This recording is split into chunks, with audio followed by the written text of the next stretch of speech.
Ready আমি। ধরো একটু ক্যামেরাটা,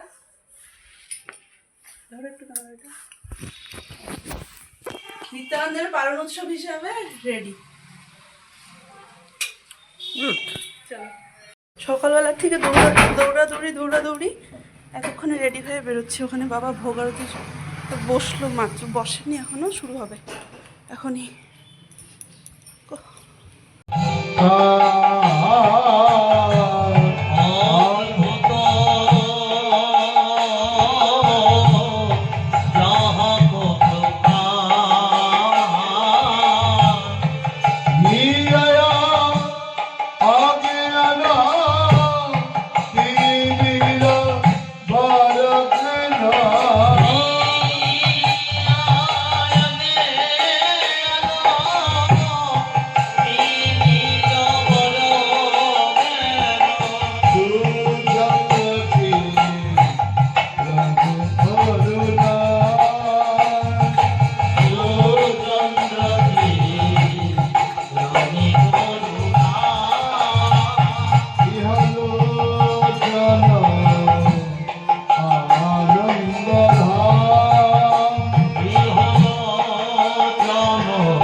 মা গো মা, 6:30 মতন মনে হয় বাজে। আমি প্রসাদ পেয়ে বাড়ি যাচ্ছি। আর এখানে এখনও ওরা সবাই মন্দিরে সবাই প্রসাদ দেওয়া থাওয়া করছে, বাড়াবাড়ি করছে। আজকে সারাদিন আর মোবাইল ধরার আমি এসেই পাইনি। এখন যাব, মেয়ে ড্রয়িংয়ে গেছে, মেয়েকে আবার আনতে যাব। মেয়ের ড্রয়িংয়ের স্যারের বাড়িতে প্রসাদ দিতে যাব। একবারে বেরোবো মার সাথে। বাপরে বাপ। 10:00 মেয়ে আমার ঘুম। এবারে আমি যাব, কিছু কাজ আছে ওগুলো করব। মেয়ের ব্যাগ গুছাবো, ড্রেস আয়রন করবো, তারপরে শোয়া যে কাজগুলো তো আগে সারি। তারপরে এসে হোক, ঘরের অবস্থা যা হয়ে আছে ওগুলো সব কালকে দুপুরবেলা মেয়েকে পাঠিয়ে দিয়ে সকালবেলায় তারপরে ঘর ধরবো কালকে। বাবা আস্তে আস্তে বিকাল আবার চলবে। ঘরটা ফাঁকা ফাঁকাই লাগছে আজকে, গলাটা আমার খুসখুস করে যাচ্ছে তখন থেকে। Good morning friends, welcome back to my channel. আশা করি সবাই তোমরা ভালো আছো। সকালবেলায় 10:30 মতন বাজে। হ্যাঁ, সকালবেলা থেকে আজকে আমাদের অনেক কাজ হয়ে গেছে। ঘর দুয়ার গোছানো মোটামুটি কমপ্লিট। মা ছেলেকে পাঠানো হয়ে গেছে। এবারে দুপুরের রান্নাটা মা করছে। আর এখানে আমি সকালবেলার ব্রেকফাস্টে রেডি করছি, খিদা পেয়েছে। এখানে সেই দিনকার ডাল এসেছিল, এটা তো ওটা দিয়ে ডাল পরোটার মতন দিয়ে দিচ্ছি মাকে। মা ওটা ভেজে দিবে, তারপর আমি খেয়ে দেয়। আর একটু বাকি আছে, ওগুলো করবো।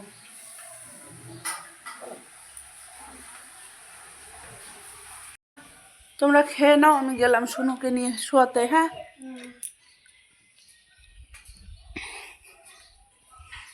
মাম্মাম চলো, মোজাটা এটা সরাও নি এখন।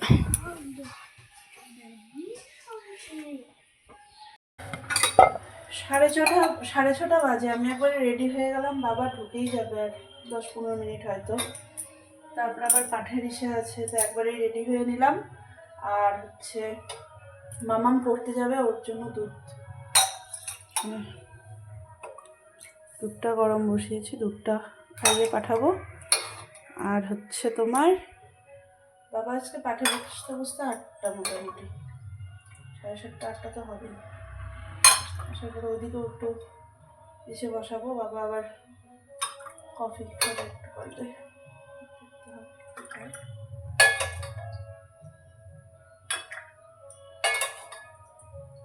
মাম্মাম, মাম্মাম, দুধ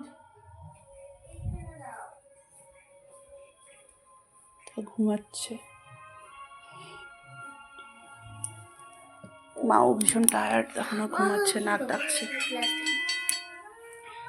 নাক ডাকছে ঘুমে।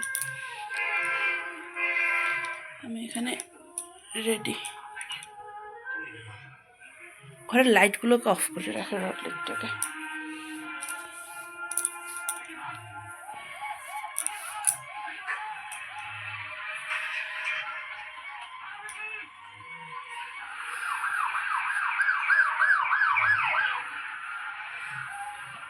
দুধটা খেয়ে নাও শোনো।